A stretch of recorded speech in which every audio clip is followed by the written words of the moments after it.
नाशिकच्या पंचवटीत jogging track असलेल्या Shrikrishna garden समोर साकारलाय 7 मजली देवीदास हाईट प्रकल्प। मग येताय ना आजच आपला फ्लॅट बुक करायला देवीदास हाईट्स मध्ये।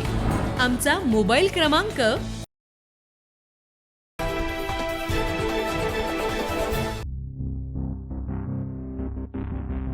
महिलांचं लैंगिक शोषणाचा आरोप असलेल्या कॅप्टन अशोक खरात प्रकरणानं देशभरात खळबळ माजवली। तब्बल 58 महिलांच्या आक्षेपार्ह व्हिडिओ सापडल्याचा धक्कादायक प्रकार समोर आला।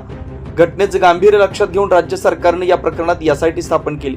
नाशिक पोलीस अधिकारी तेजस्विनी सातपुते एसआयटी प्रमुख म्हणून काम बघतायत। मात्र याच अशोक खरातच्या सिन्नर तालुक्यातील मिरगाव येथील शवनिका ट्रस्टवर राज्य महिला आयोगाच्या अध्यक्षा रुपाली चाकणकर सदस्य म्हणून आहेत। चाकणकर या भोंदूबाबाच्या निकटवर्ती असल्यामुळे तपासामध्ये राजकीय दबाव टाकला जाऊ शकतो।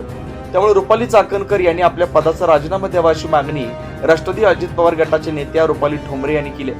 रुपाली ठोंबरे यांनी आपल्या एक्स सोशल मीडिया हँडलवरून राज्य महिला आयोगाच्या अध्यक्षा रुपाली चाकणकर फरार बजाव टाली या आशयाचं ट्विट करत पोस्ट केले।